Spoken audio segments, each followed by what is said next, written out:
అందరికి నమస్తే. ఈరోజు ఏబీవీపీ తెలంగాణ రాష్ట్ర వ్యాప్తంగా కళాశాలలు బంద్కు పిలుపునివ్వడం జరిగింది. అయితే దాన్ని అడ్డుకోనికి ముఖ్యమంత్రి సీఎం రేవంత్ రెడ్డి వారి అనుచరులని పోలీసులను ఇంటికి పంపించడం జరిగింది. ఎందుకంటే నాకు ఎగ్జామ్ ఉందా అని చెప్పినా కూడా ఈరోజు నన్ను అరెస్ట్ చేయడం జరుగుతూ ఉంది.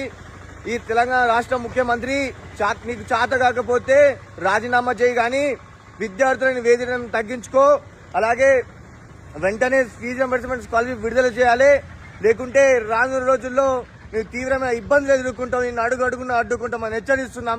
మా ఇంటికి పోలీసులు పంపించడం జరిగింది. చూడండి, మా ఇంటికి ఈరోజు నాకు ఎగ్జామ్ ఉందని చెప్పినా కూడా ఈరోజు నన్ను అరెస్ట్ చేయడం జరుగుతూ ఉంది.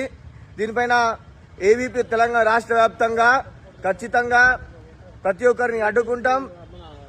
ఖచ్చితంగా విద్యార్థులకి న్యాయం జరిగే వరకు అఖిల భారతీయ విద్యార్థి పరిషత్ ఊకదని హెచ్చరిస్తున్నాం.